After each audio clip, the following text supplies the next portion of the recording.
uma rodada de negociações que mudou o jogo geopolítico, os bastidores do encontro explosivo entre Trump e Putin que está redefinindo o futuro da Ucrânia, da Europa e até da Ásia. Enquanto o mundo acordava no domingo, 17 de agosto, uma teia de acordos secretos, promessas perigosas e manobras estratégicas já estava sendo tramada nos bastidores do poder. E as consequências? Devastadoras para alguns, vantajosas para outros. Começando pelo mais chocante, Vladimir Putin, o mestre do xadrez geopolítico, teria feito uma proposta ousada a Donald Trump durante o encontro no Alasca. Em troca da retirada das tropas ucranianas de Donetsk, Moscou ofereceria congelar a frente nos territórios de Zaporíjia e Kherson. Não é um blefe, é uma armadilha disfarçada de trégua. A informação, revelada pelo experiente jornalista israelense Barak Ravit, correspondente da Axios, analista da CNN e repórter da Channel 12, vem de uma fonte próxima às conversas. E o pior, Trump, que antes exigia um cessar-fogo imediato, agora abraça o plano do Kremlin. Segundo The New York Times, o presidente americano chegou a pressionar aliados para que Zelensky ceda o restante de Donbas em troca de uma paz rápida. Em resposta, Putin ofereceu uma promessa por escrito de não atacar novamente, como se sua palavra valesse algo, depois de tantíssimas traições. Mas há um detalhe revelador: antes do encontro, Trump ameaçou sanções se Putin saísse de mãos abanando. Depois? Silêncio. Pior, em sua rede social, ele anunciou que todos haviam concordado em pular o cessar-fogo e ir direto para as negociações de paz. Só que a Europa não engoliu.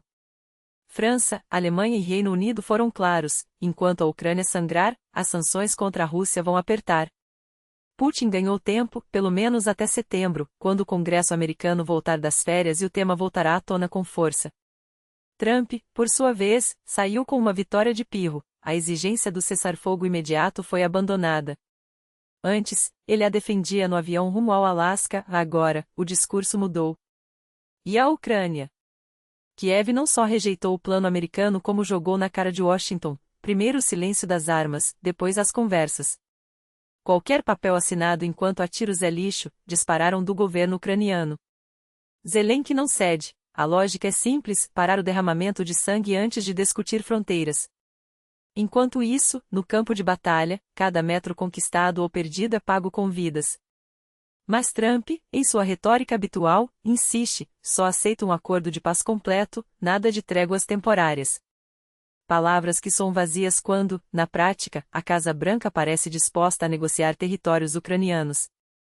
E como se não bastasse, o presidente americano solta outra bomba: não só Putin, mas também Xi Jinping, líder da China, teria prometido não invadir Taiwan enquanto Trump estiver no poder. Em entrevista à Fox News, ele garantiu: entendo Putin. A Ucrânia era seu objetivo principal, e ele não iria além. Com Xi Aparecida, não acho que vá acontecer enquanto eu estiver lá. Uma declaração que soa como um cheque em branco para Pequim: não farei isso enquanto você estiver presidente, teria dito Xi, acrescentando com um sorriso frio: somos muito pacientes.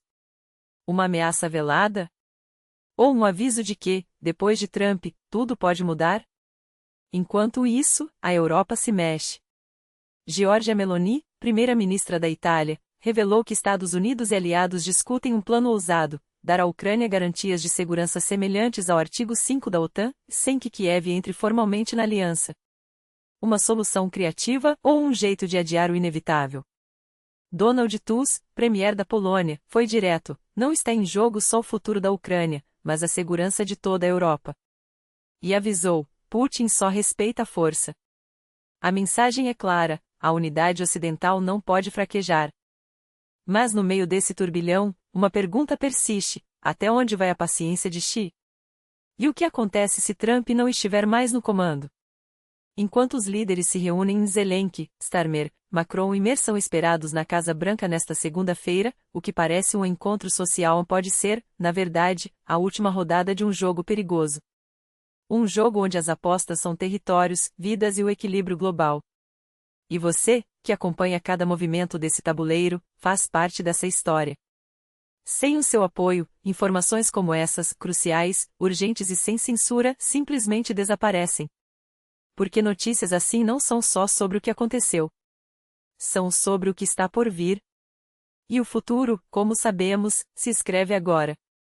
A unidade do Ocidente não é apenas um ideal, é a linha que separa a estabilidade do caos. E quando o ministro das Relações Exteriores da Polônia, Radosław Sikorski, declara que os resultados das negociações ficaram aquém das expectativas, o que ouvimos não é um lamento diplomático, mas um alerta estridente. Porque agora sabemos, com clareza cruel, o que Putin quer. E o que ele quer, nem a Ucrânia nem a Europa podem aceitar. A Polônia, no entanto, não se curva. Sikorski deixa claro, o país está pronto para assumir sua parte da responsabilidade.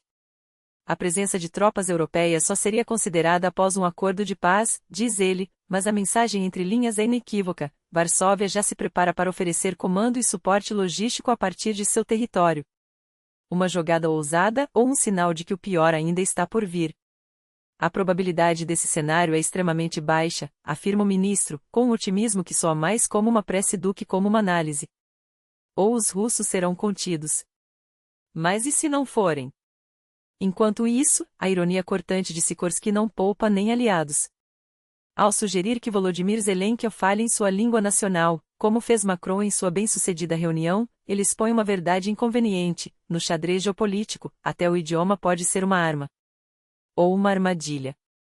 E enquanto a Europa debate palavras e estratégias, os Estados Unidos movem peças concretas. Não é guerra ainda, mas a situação pende por um fio. Washington deslocou para a América Latina e o Caribe um arsenal que não deixa dúvidas sobre suas intenções: 4.000 fuzileiros navais e marinheiros, um submarino nuclear, destroyers, cruisers, um navio de assalto anfíbio e a unidade expedicionária de fuzileiros navais. Tudo sob o comando do Southern Command, reforçado em todas as direções nas últimas semanas. O pretexto oficial? Combater cartéis de drogas.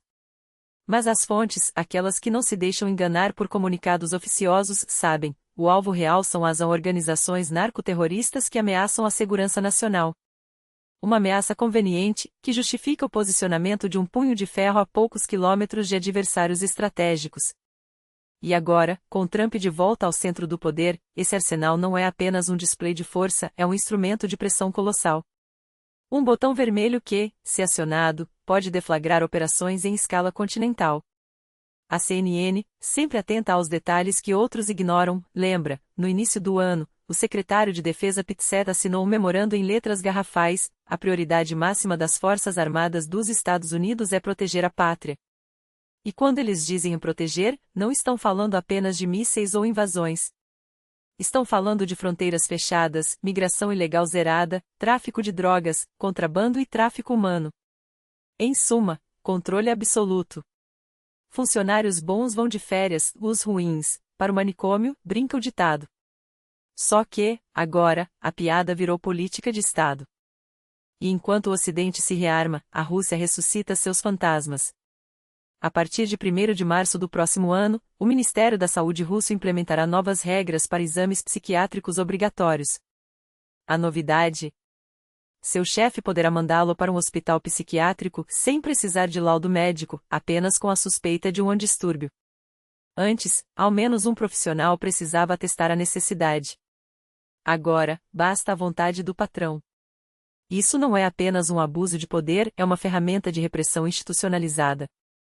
Imagine, um funcionário incômodo, um crítico do regime, um dissidente dentro da empresa.